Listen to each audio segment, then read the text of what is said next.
안녕하세요. 해커스 한국사 안지영입니다. 해커스 한국사 능력 검정 시험 시대별 기출문제 풀이 현대 파트 진행하고 있습니다. 심화 부분이라 내용이 좀 어려운데 이 현대사 파트에서 드디어 이제 대통령을 중심으로 나오는 정부별로 차이점과 공통점 같은 거 구별하는 그런 문제가 나오게 되겠고요. 이승만 정부부터 장면 내각까지 해당하는 시기를 보도록 하겠습니다. 1번 밑줄그은 국회에 대한 설명으로 옳은 것은 지난 50 총선을 통해서 구성된 국회가 반민족 행위자를 처벌할 수 있는 법안을 통과시켰습니다. 라고 나오고 있습니다. 반민특위라고도 하는데 50 총선을 통해서 구성된 국회는 제헌국회입니다. 2년의 임기를 가지고 운영이 됐었던 제헌국회인데 자 맞는 거 고를게요. 민의원, 참의원, 양원으로 운영이 되는 거는 이건 나중에 뒤시기에 1960년에 이 4.19가 일어나고 나서 이제 내각 책임제로 바뀌고 나서 양원제가 되는 그 시점이죠. 요거 아니고요. 한미 자유무역협정이 비준이 되는 거는 이명박 정부로 넘어가야 나오는 한참 뒤의 일입니다. 초대 대통령에 한해서 중임 제한을 철폐하는 거는 이승만 정부 시기에 이 제헌국회 이후의 일이라고 보시면 되고요. 유상 매수, 유상 분배의 원칙으로 농지개혁법을 제정하는 거 이게 제헌국회가 1949년에 진행을 했었던 일이네요. 요거가 맞는 거네요. 4번으로 제헌국회 특징 같이 찾아주시면 돼요. 제헌국회가 했었던 거 대통령을 선출을 하고 반민특위 처벌할 수 있는 법안을 만들고 농지개혁법을 제정하는 거 이 대표적인 특징이니까 기억을 해주시고요. 의원 정수의 3분의 1이 통일주체국민회의에서 선출이 되는 거 이거 유신헌법이 나오는 그 시점이죠. 요거는 박정희 대통령 시기니까 해당 사항이 없습니다. 1번에 4번으로 찾고요. 자, 2번 밑줄 그은 국회에 대한 설명으로 옳지 않은 것은 이 우표는 우리나라 최초로 실시된 총선거를 기념하기 위해 발행이 되었습니다. 이거는 1948년에 있었던 50 총선거를 말하는 거겠죠. 보통, 직접, 평등, 비밀선거의 원칙에 따라 치른 이 선거를 통해서 구성된 이 국회에서 활동한 의원의 임기는 2년이었다라고 되어 있습니다. 이 국회는 제헌국회겠죠. 자, 제헌국회에 대한 설명으로 옳지 않은 것을 고르는 문제입니다. 반민족 행위 처벌법 제정하죠. 가장 시급했던 거니까 이건 맞는 거고요. 의원들의 선거로 대통령을 선출을 합니다. 민의원과 참의원 양원제로 운영이 되는 건 이 제헌국회는 아니고 이 4.19 끝나고 나서 하야하고 나서 이제 개헌이 되면서 바뀐 시스템이죠. 내각 책임제가 되면서 3번은 좀 나중 시기 일입니다. 제헌국회 다음 턴의 일이고요. 자, 4번 일부 지역의 국회의원이 선출되지 못한 채로 출범을 합니다. 제주도 지역에서는 이게 안 됐죠. 4.3 사건으로 인해서 요거는 안 됐고요. 일제가 남긴 재산 처리를 위한 귀속재산처리법 당연히 가장 시급했었던 것 중에 하나입니다.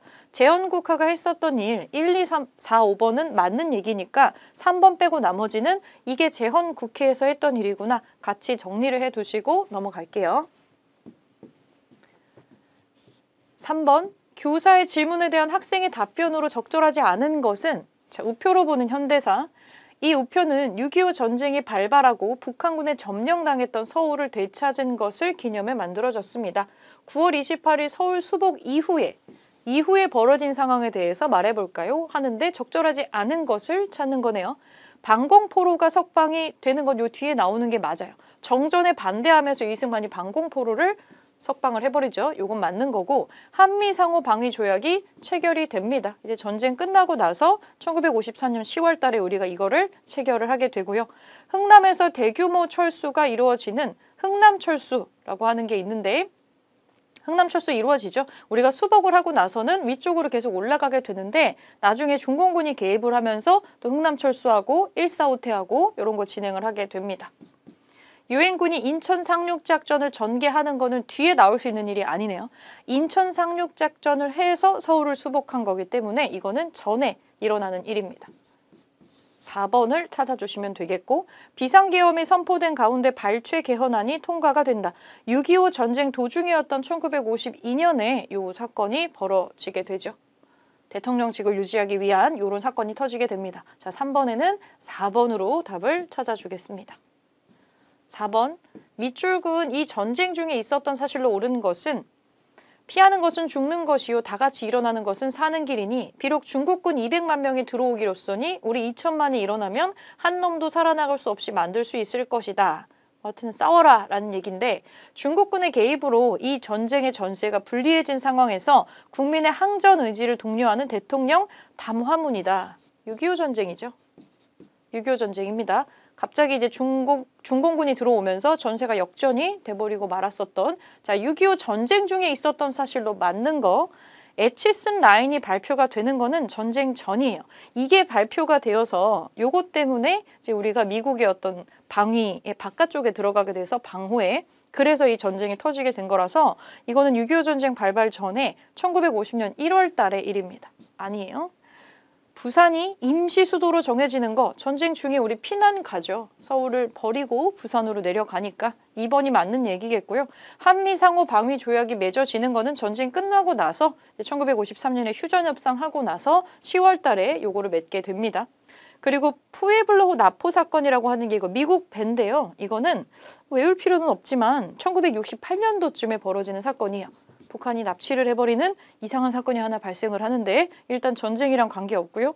국가보위비상대책위원회가 설치가 되는 거 이거는 신군부가 들어오는 시점에 설치가 됐던 겁니다. 1980년. 자, 4번에 2번으로 찾아주시고 5번 다음 상황 이후에 일어나는 사실로 옳은 것은 유엔군과 국군은 서울에서 퇴각하고 한강 이북의 부대를 철수시키기로 했다. 이들은 한강에 설치된 임시 교량을 이용해 철수하였고 오후 1시경에 마지막 부대가 통과한 후에 임시 교량을 폭파시켰다. 정부는 서울 시민들에게 피난을 지시하고 많은 서울 시민들이 보따리를 싸서 피난길에 나섰다라고 되어 있습니다. 유엔군하고 국군이 서울에서 퇴각을 한다고 하잖아요. 우리나라 군대만 지금 퇴각을 하는 게 아니라 유엔군도 퇴각을 하기로 하고 한강에 위에 있는 부대는 전부 다 철수하기로 결정을 했다라고 하고 있습니다. 그러면 이제 우리가 6.25 전쟁이 터지고 나서 막 쫓겨 내려가다가 서울을 다시 수복을 하고 이제 북한으로 진격을 하다가 중공군이 개입을 하고 후퇴하는 장면이라고 보시면 되겠네요. 그래서 우리가 다시금 후퇴를 하는 1사 후퇴를 하는 요 장면인데 요거 이후에 일어난 걸로 맞는 거 한번 골라보겠습니다. 한미 상호 방위 조약이 체결이 되는 거 이게 가장 마지막에 일어나는 일이죠. 이거는 정전 협상까지 다 끝나고 나서 가장 마지막에 체결이 되는 거라서 순서대로 보자면 1번이 맞는 얘기고요. 장진호 전투에서 중국군이 유엔군을 포위하였다. 우리가 위에까지 진짜 위에까지 많이 올라갔는데 갑자기 중공군이 들어오면서 유엔군이 포위를 당하게 되고 그 다음에 1사 후퇴를 결정을 하게 됩니다. 이거는 이전이고 경찰이 반민특위를 습격하는 거 반민족행위특별조사위원회 습격하는 거는 이 전쟁보다 더 이전의 일입니다. 49년도의 일이고요. 미국의 극동 방위선이 조정된 에치슨 라인이 발표가 되는 거 전쟁 발발 전이죠. 1950년 1월 달이에요. 이것도 이전.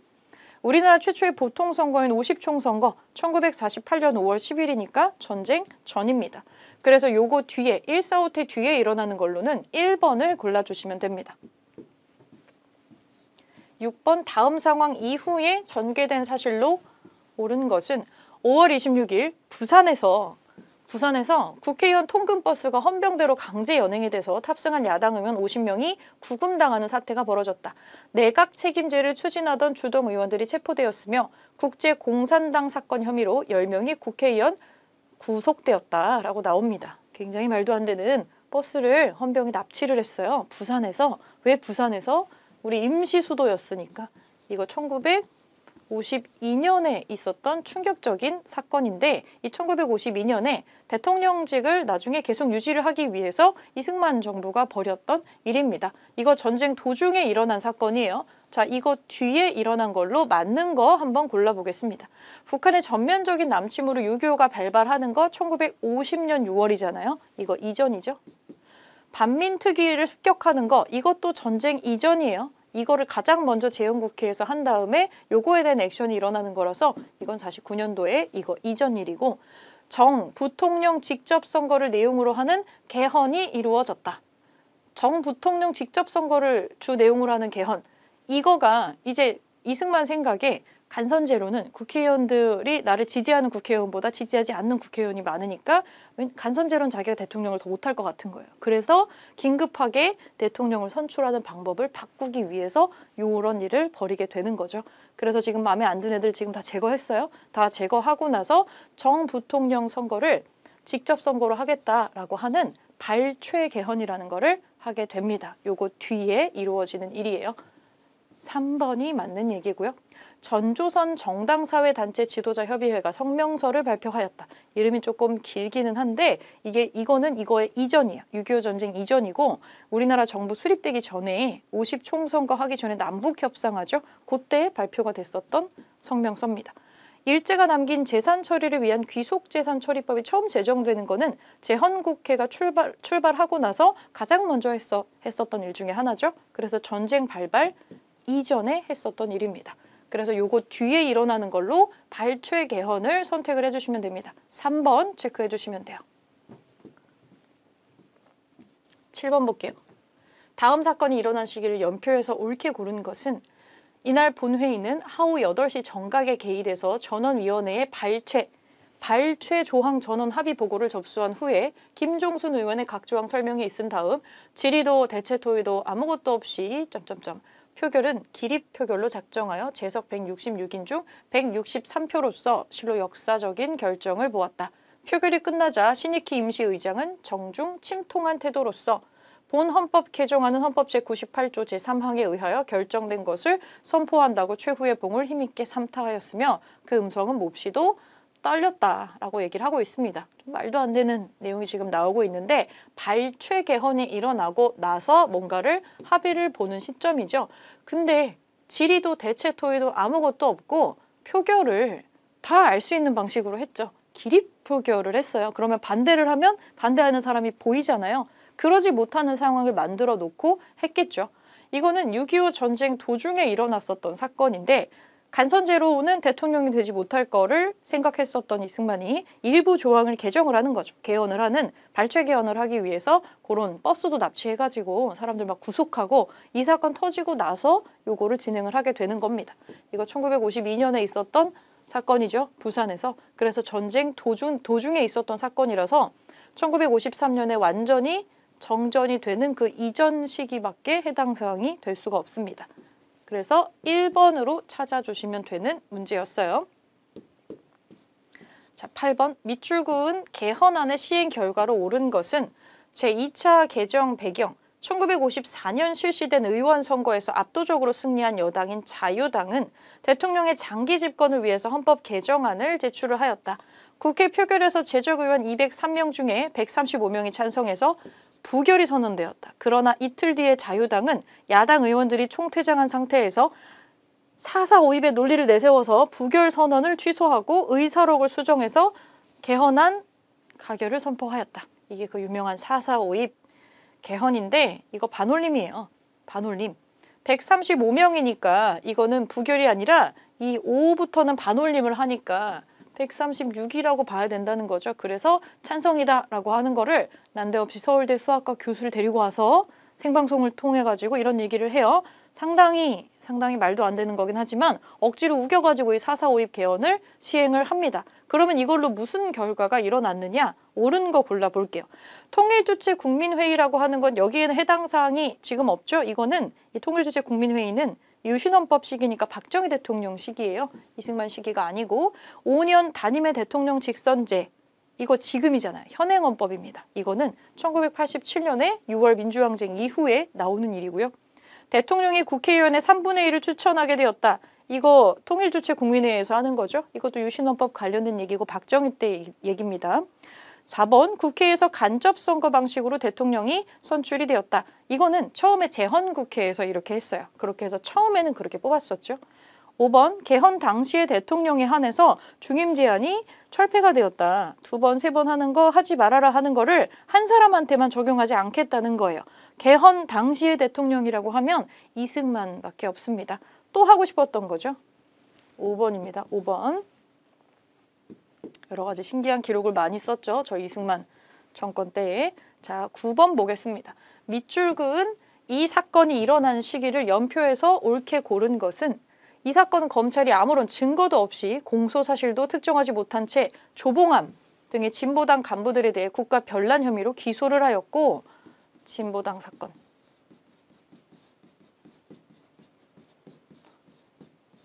58년도의 일입니다. 이 사건은 정권에 위협이 되는 야당 정치인을 제거하려는 의도에서 표적 수사에 나서서 극형인 사형에 처한 사건으로 민주국가에서 있어서는 안 될 비인도적 반인권적 인권유린이자 정치 탄압 사건이다. 나중에 과거사정리위원회에서 이 보고서에서 이렇게 정리를 하게 됩니다. 그래서 나중에 시간이 한참 흐른 뒤에 피해자와 유가족에게 총체적으로 국가가 사과를 하고 조치를 취하도록 했어요. 이때의 판결이 위헌이다라고 하는 게 지금은 나와 있습니다. 근데 진보당 사건인데요. 이거 언제 일어났냐면, 사실 진짜 이것도 앞에서 계속 말도 안 되는 사건이 나오고 있지만, 이승만 정권 때에는 본인한테 위협이 되는 상대 경쟁자들을 이걸 뭐 죽였다라고 하긴 좀 그렇지만은 이렇게 사형에 처한 케이스도 있고 쫓아내는 케이스도 있고, 우연이라면 우연이지만 적재적소에 정말 이승만이 필요로 할 때 이승만이랑 경쟁할 수 있는, 혹은 이승만보다 더 많은 표를 얻을 수도 있는 사람이 적절한 시기에 갑자기 죽는다거나 이런 경우가 좀 많이 생겼었죠. 많은 의혹을 가지고 있는 사건들이 사실 한두 개는 아닌데, 이거는 무슨 사건이냐면, 그 자유당이 4.4.5입 사건 하고 나서 압도적으로 자유당이 크게 승리를 하고 장기 집권을 막 준비를 해 나가고 있었는데, 그 다음에 치렀던 선거에서 1956년에 치렀던 선거에서 뽑히긴 뽑혔어요. 이승만이 되기는 됐는데 굉장히 힘들게 이겼습니다. 무소속으로 나왔던 조봉암이 전체 표의 한 30%를 가져갔다고 되어 있어요.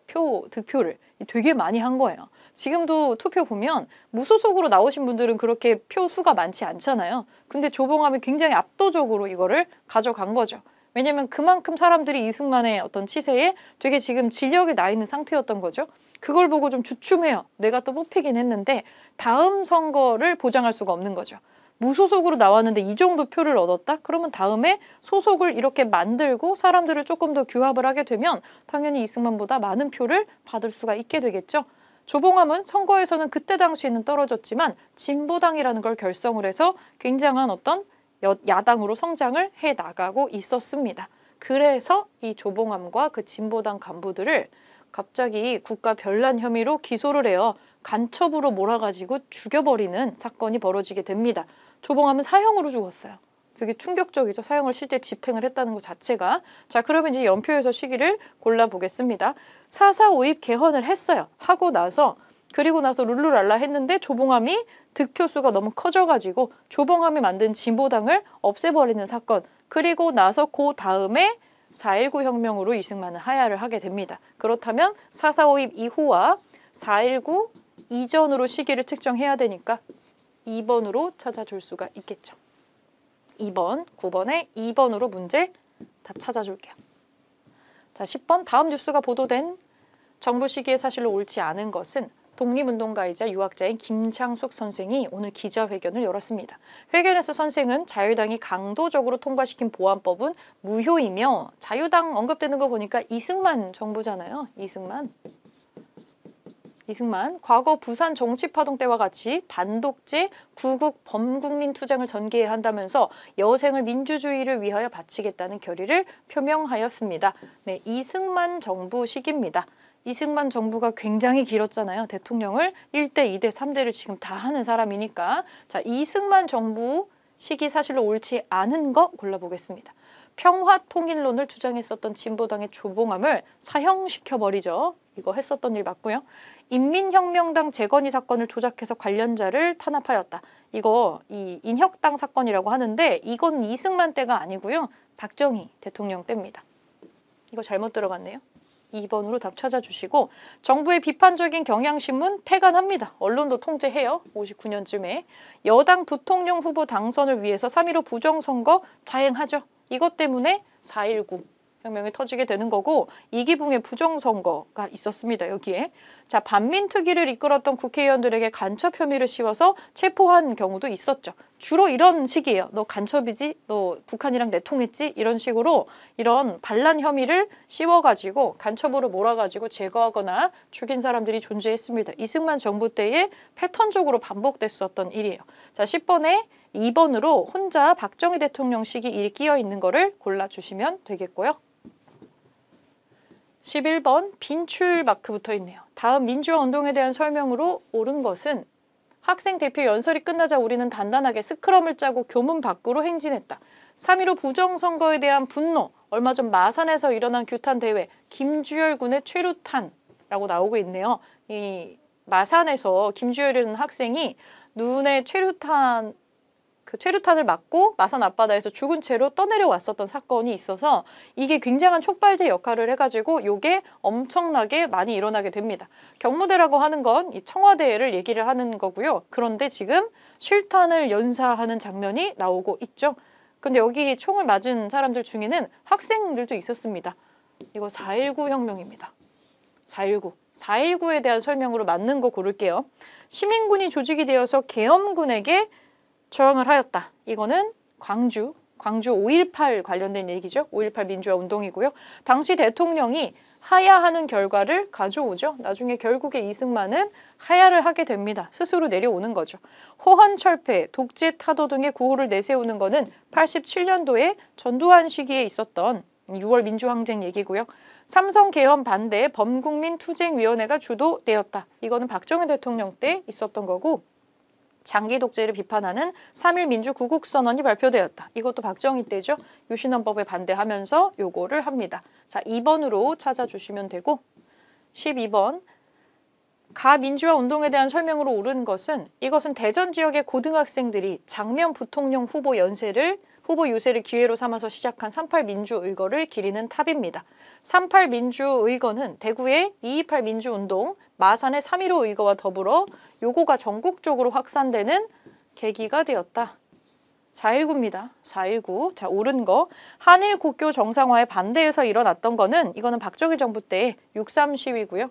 호헌철폐, 독재 타도 1987년 이거는 6월 민주항쟁이죠. 대학 교수단이 대통령 퇴진을 요구하면서 시위를 벌이죠. 교수단까지 나서가지고 이제 내려오라고 소리를 치죠. 이 3번이 답이고요. 3.1 민주구국선언을 통해서 긴급조치 철폐를 요구하였다. 이거는 박정희 시기에 유신헌법에 반대하는 거. 5년 단임의 대통령 직선제 개헌이 이루어지는 계기가 된 거는 1987년, 이번이랑 같은 시기죠. 6월 민주항쟁으로 우리가 획득을 한 겁니다. 지금의 시스템이에요. 요게. 자, 12번에 3번으로 찾아주겠습니다. 네, 마지막 페이지 넘어가 보겠습니다. 13번 볼게요. 가민주화 운동에 대한 설명으로 옳은 것은 이것은 1959년 이승만의 84세 생일을 기념하는 대통령 탄식 경축식 사진입니다. 이러한 행사는 1949년부터 진행이 되었습니다. 이승만 대통령의 장기 독재는 3.15 부정선거에 한 거에서 일어난 4.19로 결국에는 종말을 고했습니다. 라고 나오네요. 네, 1번 긴급조치 철폐를 요구하는 거. 이거는 4.19 관계되는 게 아니고 박정희 대통령 때잖아요. 유신헌법 관련된 거 아니고 장면 내각에 출범하는 배경이 되죠. 4.19로 하야하고 나서 이제 의원 내각제가 들어가게 되니까 자 2번으로 답을 체크해 주시고요. 전남도청에서 시민군이 계엄군에 맞서 싸우는 거는 1980년 이거 광주 민주화 운동입니다. 5.18 민주화를 위한 개헌청원 100만인 서명운동이 전개되는 것도 이것도 박정희 대통령 때 일이고요. 5년 단임의 대통령 직선제 개헌이 이루어지는 계기가 된 거는 1987년에 6월 민주화운동, 6월 민주항쟁으로 얻어낸 겁니다. 자, 13번은 4.19에 대한 걸로 2번 찾아주시면 되겠고 14번 보겠습니다. 밑줄근 개헌안이 발표된 이후의 사실로 맞는 거. 이번에 여야 합의로 내각 책임제 개헌안이 통과되었군. 내각 책임제. 이 개헌안에 따라 허정 과도 정부가 총선을 실시하면 전국에 많은 변화가 있을 것 같네. 우리 내각 책임제, 허정 과도 정부 이거 지금 다 4.19랑 연결이 되는 거고 이거 요 이후에 일어난 걸로 맞는 거 지금 고르는 거잖아요. 내각 책임제 했었던 거 한 번밖에 없습니다. 자, 그러면 요 뒤에 나오는 거 맞는 거 골라볼게요. 반민족행위 처벌법이 제정이 되는 거는 우리 재헌국회 만들어지고 나서 제일 처음 하는 거니까 개헌안 이전이에요. 재헌국회 시기니까. 제2차 미소공동위원회가 결렬되는 거 아직 대한민국이 탄생도 하기 전이네요. 미소공동위원회가 나오는 거니까 1947년도의 일이고 자, 국회가 민의원과 참의원의 양원제로 운영이 됩니다. 딱 요 시기밖에 없어요. 3번이고 평화통일론을 주장한 진보당의 조봉암이 구속이 되는 거는 요거는 이제 이승만 대통령 때 있었던 일이 되겠죠. 요 개헌안이 나오기 이전에 한창 이제 독재를 이어가고 있을 때의 얘기입니다. 유상매수, 유상분배의 원칙의 농지개혁법이 제정이 되는 거 마찬가지로 이제 재헌국회에서 진행이 됐던 거고 정부 시기로 따지자면 이승만 때기는 하지만 초반에 이 재헌국회 시기에 반민특위하고 같이 제정이 됐던 겁니다. 14번에는 3번으로 찾아주시면 되겠습니다. 딱 저 시기밖에 없어요. 이 양원제가 나오는 시기도. 자, 15번. 다음 성명을 발표한 정부 시기에 볼 수 있는 모습으로 적절한 것은 내각 책임제 속에서 행정부에게 맡겨진 책무를 유감없이 수행하기 위해서 행정부 내의 기강 확립에 주안점을 두지 않아서는 안 될 것입니다. 쭉쭉쭉. 부정선거 원흉의 처단은 이미 공소 제기와 구형을 한 터이므로 법원의 엄정한 판결이 있을 것을 기대하는 바입니다. 3.15 부정선거와 4.19 혁명 그리고 이후에 등장하는 장면 내각이 있겠죠. 장면 내각이 있고 허정 과도 정부하고 장면 내각에 등장하는 요 시점의 일입니다. 적절한 거 고를게요. 국민교육헌장을 읽고 있는 학생 박정희 정부 때 발표되는 거네요. 1968년도에 서울올림픽 대회에 참가하는 선수 88올림픽 들어보셨죠? 88올림픽 개성공단 착공식을 취재하는 기자 이거 굉장히 한참 넘어왔어요. 2003년쯤에 노무현 정부로 넘어오는 시점이죠. 개성공단을 드디어 착공을 하는 겁니다. 김대중 때 약속을 하고 노무현 정부 때 실제 시행을 하는 거죠. 한편 고구마 피해 보상 투쟁에 참여하는 농민 이게 좀 꽤 큰 사건이었는데 박정희 정부 때 일어났었던 사건이에요. 1970년대에 일어나는 거고 76년부터 78년까지 거의 2년을 꽉 채워서 일어났었던 사건입니다. 일단 요 시기는 아니에요. 자, 민의원에서 통과된 법안을 심의하고 있는 참의원. 민의원, 참의원이라고 하는 양원제로 운영이 됐었던 유일한 시기이기도 하죠. 5번으로 찾아주시면 됩니다.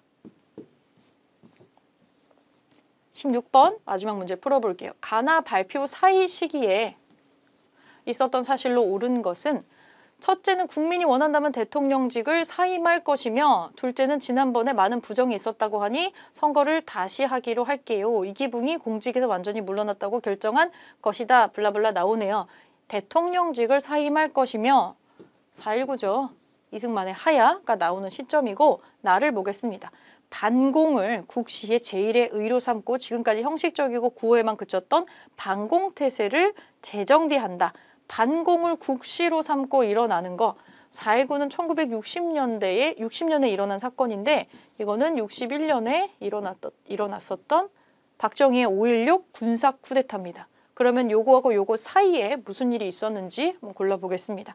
조봉암을 중심으로 진보당이 창당이 되는 거는 가해 이전이잖아요. 가해 이전이에요. 국가보위비상대책위원회가 설치가 되는 거 이거는 나의 이후입니다. 이거는 전두환의 신군부가 들어오는 시점에 나왔던 거니까. 의원 내각제를 골자로 하는 개헌이 이루어졌다. 그쵸? 이제 하야를 하고 나서 중간에 과도기가 있고 의원 내각제가 등장을 합니다. 장면 내각에 들어오게 되는 거죠. 3번이 요 사이에 낄 수 있는 게 되겠네요. 유상매수, 유상분배를 규정한 농지개혁법이 제정되는 거는 가해 이전이죠. 재헌국회에서 하는 거니까. 긴급조치 철폐를 요구하는 3.1 민주구국선언이 발표되는 거는 나의 이후 시기 일입니다. 박정희 정부가 들어가는 순간이고요. 박정희의 장기 독재가 진행이 되면서 이제 유신헌법이 등장을 하는 그 시점으로 넘어가는 게 5번이니까 나의 이후 시기가 되겠어요. 그래서 사이에 들어갈 수 있는 걸로 3번을 체크해 주시면 되겠습니다. 여기가 이승만에서 장면까지 딱 사람은 2사람밖에 안 나오기는 하는데 이승만 정부가 상당히 길게 유지가 되다 보니까 이거를 시기별의 특징을 알고 있느냐를 물어보는 문제가 나올 수 있고 장면 내각 같은 경우는 이렇게 특이하게 운영됐었던 시기가 요 시기밖에 없고 장면 내각에 출범하는 과정에 우리 민주주의 역사에서 굉장히 중요하게 평가를 하고 있는 4.19가 들어가 있어요. 우리 헌법에 보면은 우리가 4.19 혁명의 어떤 그런 뿌리를 가지고 출발을 해서 한국의 자유민주주의의 출발점을 4.19에서부터 보고 있거든요. 그래서 굉장히 중요하게 나오는 사건이니까 4.19랑 연결을 해서 이전과 이후에 일어나는 사건의 인과관계를 체크를 꼭 해두도록 하겠습니다. 여기서 문제풀이 마무리하겠습니다.